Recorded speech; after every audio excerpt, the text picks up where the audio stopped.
मेरा नाम आदित्य है। मैं अपने आप को बहुत खुशकिस्मत मानता हूँ कि मेरी शादी कविता से हुई। कविता और मेरी शादी घर वालों की मर्जी से हुई थी।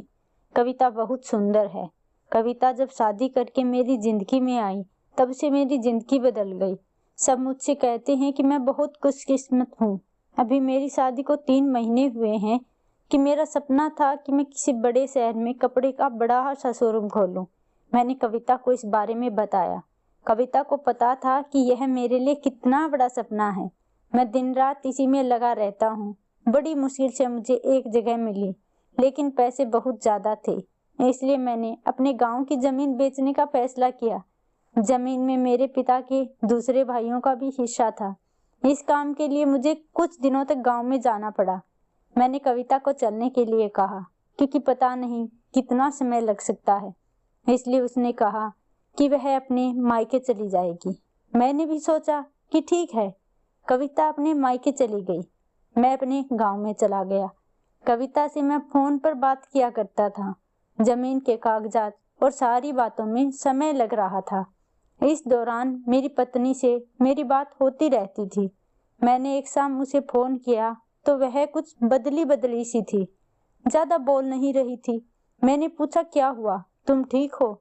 तो वह बोली कि मुझे आपको कुछ बताना है। मैंने कहा कि बताओ, क्या बोलना चाहती हो?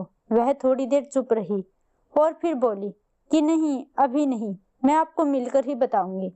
मैंने भी कहा ठीक है, लेकिन मुझे नहीं पता था कि मेरी जिंदगी में इतनी बड़ी बात होने वाली है। अगले दिन दोपहर में जब मैंने कविता को फोन किया तो उसने फोन नहीं उठाया। मैंने भी सोचा कि कुछ काम होगा, इसलिए मैंने उस पर ज्यादा ध्यान नहीं दिया। मैं सारा दिन काम में उलझा रहा, क्योंकि काम भी जरूरी था और मैं जल्दी से काम खत्म करके वापस जाना चाहता था। दिन भर के काम के बाद मैंने शाम को कविता को फोन किया, लेकिन इस बार फोन स्विच ऑफ आ रहा था। मैंने सोचा कि शायद किसी काम से गई होगी और मोबाइल स्विच ऑफ हो गया होगा। मैंने रात को फिर फोन किया, क्योंकि दिन भर बात ना हो, लेकिन रात में जरूर बात किया करते थे। लेकिन रात में भी उसका फोन स्विच ऑफ था। अब मुझे थोड़ी फिक्र हुई, लेकिन फिर मैंने सोचा कि वह घर पर ही है। अगर कुछ बात होती तो मुझे फोन आ ही जाता।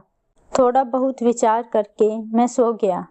सुबह उठते ही मुझे ख्याल आ रहा था कि कविता से बात करूं। सुबह भी मैंने फोन किया, लेकिन अभी भी उसका फोन स्विच ऑफ था। अब मैंने उसकी मम्मी को फोन किया, लेकिन उन्होंने भी मेरा फोन नहीं उठाया। अब मुझे थोड़ी फिक्र होने लगी थी, क्योंकि किसी ने भी मेरी बात का कोई जवाब नहीं दिया। करीब 3 दिन तक कविता का फोन नहीं आया, ना ही उसकी माँ का, और मैं अपने काम में लगा रहा। फिर एक शाम मेरी सास का फोन आया। मैंने पूछा कि कविता कहाँ है, तो वह बोली कविता अपनी चचेरी बहन की शादी में गई है। शायद वहाँ नेटवर्क नहीं होगा, इसलिए बात नहीं हो पा रही। मैं भूल गया था।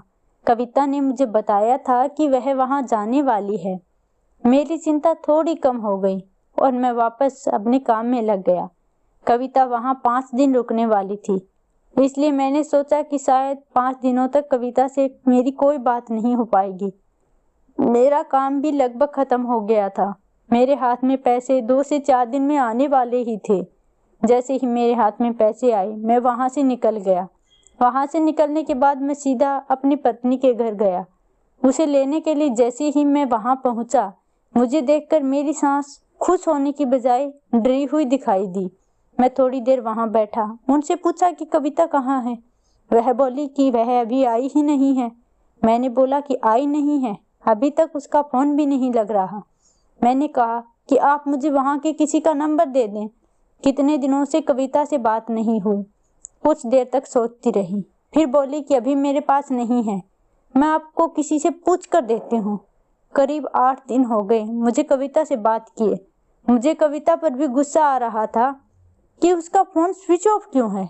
साथ ही उसका फोन काम नहीं कर रहा तो वह किसी और के फोन से भी तो बात कर सकती है, लेकिन उसने मुझसे बात नहीं की। मैंने सोचा कि जब वह आएगी तो उसे जरूर डांटूंगा। मेरी सास का फोन नहीं आया। करीब 12 दिन हो गए। मैं उनके घर वापस गया, लेकिन अब भी वह घर पर नहीं थी, ना ही मेरा फोन उठा रही थी। अब मेरे मन में बहुत सारे विचार आने लगे कि आखिर बात क्या है जो कविता और उसके घर वाले मुझसे इस तरह बर्ताव कर रहे हैं। मैंने उन्हें मैसेज किया कि मैं पुलिस के पास जाऊंगा। इस धमकी से शायद वह डर गई और उसका फोन आया। बोली कि बेटा, मैं तुम्हें कुछ बताना चाहती हूँ, तुम घर आ जाओ। अब मेरी चिंता बढ़ती जा रही थी। ऐसी क्या बात है जो यह सब मुझसे छुपा रही थी। मेरी पत्नी ने मुझे 20 दिनों तक बात नहीं की थी। अगले दिन उनके घर गया। मेरी सास का मुंह उतरा हुआ था। मैं बहुत गुस्से में था।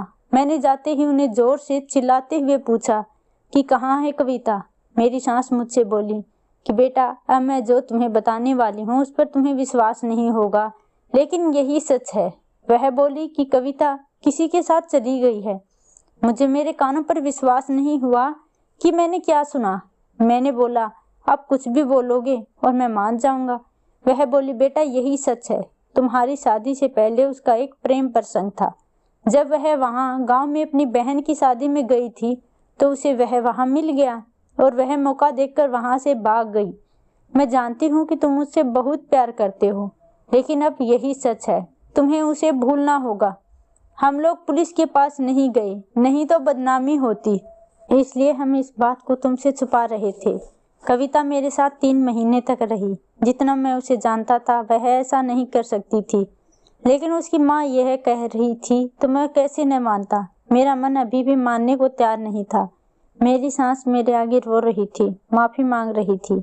इतनी बड़ी बात मेरे घर वालों को पता चली तो उन्हें भी विश्वास नहीं हुआ। कविता स्वभाव से बिल्कुल ऐसी नहीं लग रही थी। कविता की माँ को देखकर मैं और मेरे घर वाले चुप रह गए। हमने कुछ बड़ा कदम नहीं उठाया। मैं अपने साथ हुए धोखे को बर्दाश्त नहीं कर पाया। मैंने कविता को बहुत प्यार किया था और मुझे कुछ भी हासिल नहीं हुआ। कविता नाम से मुझे नफरत हो गई।